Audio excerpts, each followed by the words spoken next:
9 days ago, I sent the first email that you'll see below this video to the office of the Vice President of the United States. And 2 days after that, I received the second email.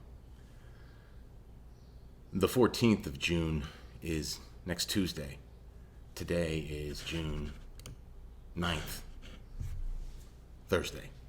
So there is the rest of today, tomorrow, and Monday as far as business days for me to get an answer or additional information as to whether or not the leadership of the American Foundation for Suicide Prevention will get 15 minutes on that day. I'm making this video to build the muscle to start doing this more regularly, maybe daily. I've got a lot to share, and one of my biggest things to overcome is letting it go.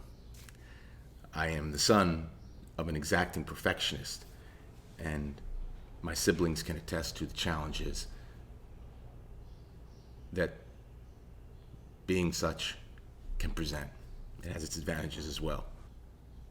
I wanted to make just a quick video to say that regardless of how it goes, whether or not this meeting with the leadership happens as a result of my outreach on the 14th, or whether it does or doesn't happen before President Obama and Vice President Biden leave office,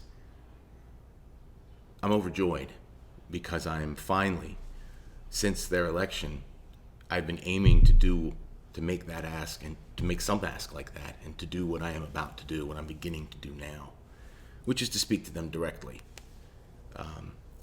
regarding this problem, this solvable problem.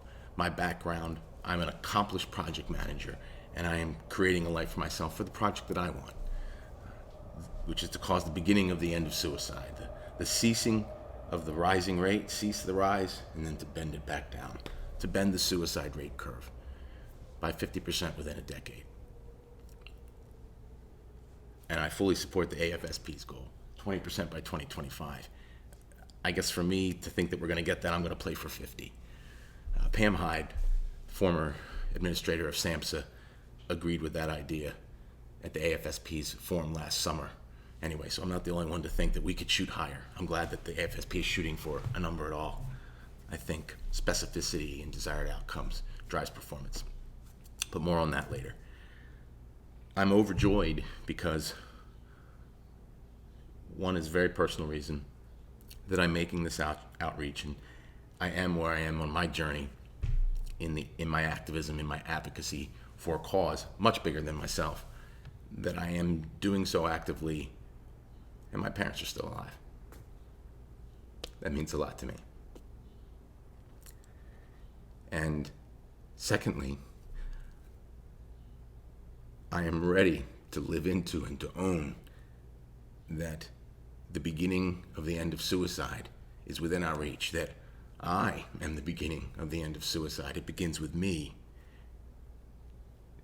And that's not an egotistical thing to say. It's what we need to be said. We need enough people to own that they are the solution to this problem. When enough people own solving this problem, I am the beginning of the end of suicide. It begins with me. When enough people say, think, and live into that idea, the suicide rate will fall. I'm overjoyed because I am now ready to begin to speak about this very specifically, exhaustively, about my particular role that I seek, that I shall be playing, looking to play in causing the beginning of the end of suicide. It's been a very big week, and this email would really just be the cherry on the top, this meeting, getting this meeting for that leadership. I've got a lot more to say to Vice President Biden, more from the heart than so much from the head that you see in this email. And I'm going to be sharing that, again, working through being the exacting perfectionist that I am. I'm forgetting something, but keeping this quick and dirty and loose is, I think, is the muscle that I want to build.